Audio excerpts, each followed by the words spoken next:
حضور نبی کریم صلی اللہ علیہ وآلہ وسلم نے ارشاد فرمایا کہ جب بھی میں نے کسی کو اسلام کی دعوت دی اور اکثر لوگوں نے تردد اور ہچکچاہٹ کا اظہار کیا، لیکن میں نے جب حضرت سیدنا ابو بکر صدیق رضی اللہ تعالیٰ عنہ کو اسلام کی دعوت دی تو انہوں نے بلا تردد اسلام قبول کیا۔ حضرت سیدنا ابو بکر صدیق رضی اللہ تعالیٰ عنہ مردوں میں وہ پہلے شخص تھے جنہوں نے رسول کریم صلی اللہ علیہ وآلہ وسلم کے دست اقدس پر اسلام قبول کیا۔ اور اس روایت کو حضرت ابی درداء نے روایت کیا کہ رسول کریم صلی اللہ علیہ وآلہ وسلم نے فرمایا کہ حضرت ابو بکر صدیق نے بلا تردد میرے ہاتھ پر اسلام قبول کیا۔ تو اس وقت جب اسلام لوگ قبول کرتے تھے تو بہت سے لوگ مسلمانوں کے خلاف دل میں نفرت رکھتے تھے، حقارت امیز رویہ رکھتے تھے۔ تو امیہ بن خلف حضرت بلال حبشی رضی اللہ تعالی عنہ، آپ امیہ بن خلف کے غلام تھے، تو حضرت بلال حبشی رضی اللہ تعالی عنہ پر بڑا ظلم کرتے تھے۔ تو حضرت ابو بکر صدیق رضی اللہ تعالی عنہ آپ نے دیکھا اور آپ سے برداشت نہ ہوا، اور آپ نے امیہ بن خلف کو فرمایا کہ بلال تمہارا کیا نقصان کرتا ہے، اپنے اللہ کا ذکر ہی تو کرتا ہے، اس کی وحدانیت ہی تو بیان کرتا ہے، تو اس کو اپنے رب کا ذکر کر لینے دیا کرو، اس کی عبادت کر لینے دیا کرو۔ تو امیہ بن خلف نے برجستہ جواب دیا اور کہا کہ اے ابو بکر، اگر تمہیں اتنا ہی پیارا ہے تو تم اس کو خرید کیوں نہیں لیتے؟ حضرت بلال حبشی رضی اللہ تعالی عنہ کے عوض اس نے حضرت ابو بکر صدیق کا غلام قسطاس اس کو مانگا، تو آپ نے وہ غلام بھی اس کو دے دیا، اور اس کے باوجود اس نے وہ اپنے وعدے سے پھر گیا اور 40 وقیہ چاندی وہ بھی مانگی، تو حضرت ابو بکر صدیق نے وہ چاندی بھی دے دی اور حضرت بلال حبشی رضی اللہ تعالی عنہ کو ان سے آزاد کروایا۔ اور جب حضرت بلال حبشی کو آزاد کروا کے بارگاہ رسالت میں پیش کیا تو حضرت صلی اللہ علیہ وآلہ وسلم بے انتہا خوش ہوئے اور حضرت ابو بکر صدیق رضی اللہ تعالی عنہ سے راضی ہوئے۔ اور حضور نبی کریم صلی اللہ علیہ وآلہ وسلم کی بارگاہ میں حضرت اما عائشہ صدیقہ موجود تھیں، فرماتی ہیں کہ رسول کریم صلی اللہ علیہ وآلہ وسلم آرام فرما رہے تھے، تو آپ نے آسمان کی جانب دیکھا اور ارشاد فرمایا کہ حضرت اما عائشہ صدیقہ عرض کرتی ہیں یا رسول اللہ، کیا آسمان کے ستاروں کے برابر بھی کسی کی نیکیاں ہیں؟ تو آپ نے فرمایا ہاں، فرمایا میرے عمر کی، اور عرض کیا یا رسول اللہ میرے باپ ابو بکر صدیق کے بارے میں کیا فرماتے ہیں؟ تو آپ نے ارشاد فرمایا آسمان پر جتنے تارے ہیں، فرمایا ان ستاروں سے بڑھ کر فرمایا حضرت ابو بکر صدیق کی ایک غار والی جو نیکی ہے وہ سب سے افضل ہے۔ اللہ اکبر۔ اور حضرت ابو بکر صدیق رضی اللہ تعالی عنہ نبی کریم صلی اللہ علیہ وآلہ وسلم کے ساتھ چل رہے تھے، تو ایک شخص حضرت ابو بکر صدیق کے آگے آگے چل رہا تھا، تو رسول کریم صلی اللہ علیہ وآلہ وسلم نے آپ نے اس کو منع فرمایا، آپ نے فرمایا آپ اس کے آگے چلتے ہیں جو امت میں سب سے بہتر اور افضل ہے۔ اللہ اکبر۔ یہ حضرت ابو بکر صدیق رضی اللہ تعالی عنہ کی شان مقدسہ مطہرہ ہے۔ ایک روز نبی کریم صلی اللہ علیہ وآلہ وسلم نے ارشاد فرمایا اس دنیا میں رہ کر مجھے 3 چیزیں محبوب ہیں۔ فرمایا پہلی چیز نماز، فرمایا نماز میری آنکھوں کی ٹھنڈک ہے، اور دوسری چیز فرمایا منقوہ عورت، نکاح والی عورت ہے کیونکہ فرمایا وہ گناہوں سے بچاتی ہے، اور تیسری چیز فرمایا خوشبو ہے کیونکہ وہ دماغ کو معطر کرتی ہے۔ تو حضرت ابو بکر صدیق نے کھڑے ہو کر ہاتھ باندھ کے عرض کرتے ہیں یا رسول اللہ اس دنیا میں مجھے بھی 3 چیزیں محبوب ہیں۔ تو رسول کریم صلی اللہ علیہ وآلہ وسلم نے ارشاد فرمایا اے ابو بکر بیان کرو۔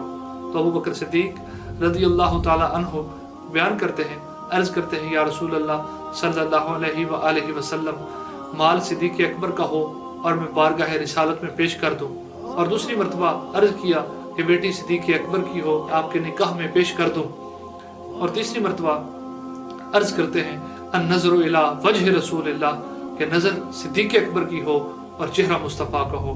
تو عزیزان گرامی، رسول کریم صلی اللہ علیہ وآلہ وسلم کی بارگاہ میں انہوں نے محض بول نہیں بولے، انہوں نے رسول کریم صلی اللہ علیہ وآلہ وسلم کی شان اطہر کے اندر جو باتیں عرض کی، بیان کی، جو آپ نے فرمایا آپ نے پھر وہ پورا بھی کیا۔ آپ نے اپنا سارا مال رسول کریم صلی اللہ علیہ وآلہ وسلم کی بارگاہ اقدس میں نچھاور کر دیا، اللہ کے راستے میں قربان کر دیا، اور اپنی بیٹی حضرت عائشہ صدیقہ